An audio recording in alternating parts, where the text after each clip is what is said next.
Wilayah-wilayah mana yang seharusnya juga waspada terkait dengan potensi peristiwa yang terjadi pada hari ini?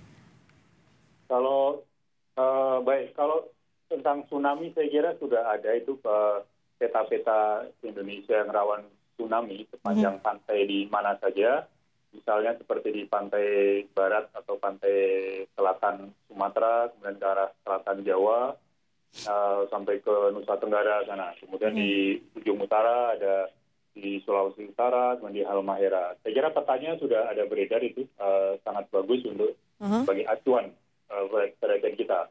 Dan itu tsunami memang tsunami tidak spesifik tsunami misalnya gunung api saja, tapi tsunami yang umum, tsunami yang disebabkan oleh gempa tadi. Petanya sudah ada, tapi apakah Anda melihat sosialisasi yang dilakukan kepada masyarakat, terutama di wilayah-wilayah di dekat anak Gunung Krakatau ini sudah dilakukan dengan tepat? Kalau kita berkaca dari liputan yang dilakukan oleh Harian Kompas, sempat menyatakan ketika erupsi Gunung Anak Krakatau terjadi, banyak warga di sana memandang ini hal yang biasa, sudah biasa mereka lihat atau mereka rasakan. Kalau gunung apinya saya kira sudah biasa ya, tapi tsunami-nya yang kurang ditingkatkan lagi sosialisasinya. Kurang ditingkatkan. Lalu apa yang harus dilakukan oleh instansi terkait, oleh masyarakat yang tinggal di sana karena peristiwa ini akhirnya terjadi pada Sabtu malam? Ya, sebenarnya seperti itu sudah ada antisipasinya mestinya ya, karena saya kira teman-teman di entah BNPB, BPBD juga harusnya sudah paham karena ada peta-peta yang sudah diedarkan itu.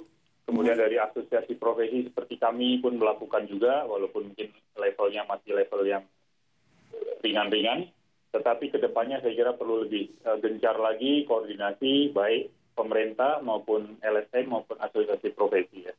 Kembali soal kita bicara penelitian, soal teknologi yang bisa menjadi tulang punggung nanti dari mitigasi bencana tsunami dan juga yang disebabkan oleh aktivitas vulkanik ini. Sepengetahuan Anda, pengalaman Anda, apakah sudah ada penelitian soal ini?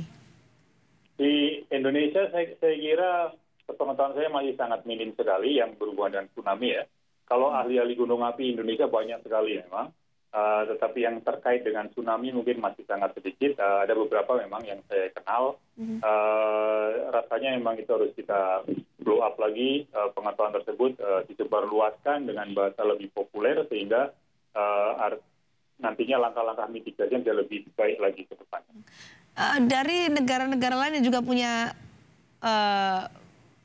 kondisi yang sama, hampir mirip dengan Indonesia, artinya masih ada potensi tsunami yang terjadi. Misalnya kalau kita sebut Jepang, apa yang bisa kita pelajari dari mereka dan terkait dengan teknologi dan juga proses mitigasinya?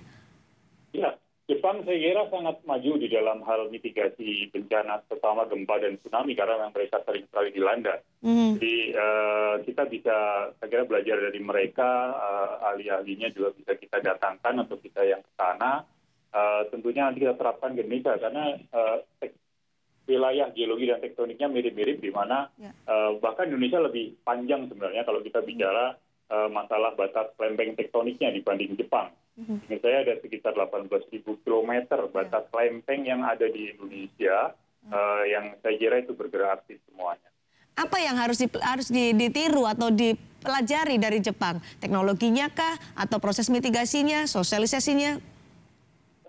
Tiga-tiganya saya kira. Teknologinya iya, karena mereka lebih punya kemajuan, punya alat-alat yang lebih maju lagi, dan saya kira sebagian sudah coba kita adopt di Indonesia. Kemudian mitigasi juga iya, walaupun saya kira tantangan yang akan dihadapi berbeda karena penduduk Indonesia lebih banyak, mungkin tingkat edukasinya juga perlu kita tingkatkan lagi, dan sosialisasinya tadi ya. Sosialisasi. Bencana memang tidak bisa diprediksi kan Pak Daru, terkait gempa, kemudian juga letusan gunung berapi, juga tsunami. Tapi paling tidak ada tanda-tanda yang dihitung sebelumnya, paling tidak untuk sebagai tindakan preventif. Bisakah itu dilakukan dan apa yang diperlukan? Saya kira kalau gempa, tsunami yang bisa kita lakukan adalah menelusuri zona-zona mana saja yang kira-kira berpotensi, dan itu sudah dilakukan, terutama pantai di Indonesia. Tahun 2017 pun pusat Studi Gempa Nasional juga sudah merilis ada 295 jalur-jalur patahan yang perlu diwaspadai di Indonesia. Itu berkembang memang kalau dibanding dengan hasil-hasil penelitian sebelumnya. Dan saya kira itu menjadi modal yang sangat bagus sekali bagi semua instansi terkait dengan penanganan mitigasi tersebut. Data atau info dari hasil penelitian tersebut perlu kita elaborasi lebih detail lagi ke arah bagaimana mengimplementasikan mitigasinya. Kalau pemetaannya zona di mana saja Pak menurut Pak Daru terjadi seperti peristiwa pada Sabtu malam kemarin? Pemetaan apa ya maksudnya? Pemetaan di zona-zona mana saja kalau kita berkaca dari peristiwa yang terjadi pada Sabtu kemarin, di wilayah-wilayah mana saja yang rawan berpotensi terjadi peristiwa serupa? Tentunya yang kita perhatikan kalau seperti tadi malam, daerah-daerah dengan ada gunung api di daerah-daerah laut. Kalau yang jelas Krakatau sudah terdeteksi. Ke arah timur saya kira jalur-jalur kalau di geologi namanya jalur busur banda, itu ada beberapa gunung yang memang ada di jalur dekat-dekat laut atau bahkan di dalam laut ya. Bagaimana berperingatan untuk warga yang ada tinggal di pesisir di sekitar Selat Sunda dekat juga dengan anak Krakatau? Perlu terus dijaga terus sampai saat ini saya kira dan seterusnya tidak boleh lengah lagi karena kita tidak tahu kapan akan terjadi hal seperti yang tadi malam. Apakah dalam wilayah pesisir ini harus meningkatkan waspadaan lebih kalau kita belajar dari pemetaan bencana di Indonesia, Pak Daru? Iya, saya kira zona-zona yang tadi saya ceritakan sudah dikasih jalur-jalurnya, itu harus menjadi target kita semuanya untuk membangkitkan lebih kesadaran yang lebih, kewaspadaan yang lebih, terutama terhadap masyarakat yang tinggal di sepanjang jalur tersebut. Apakah paling tidak steril dari tempat wisata, haruskah seperti itu, Pak Daru?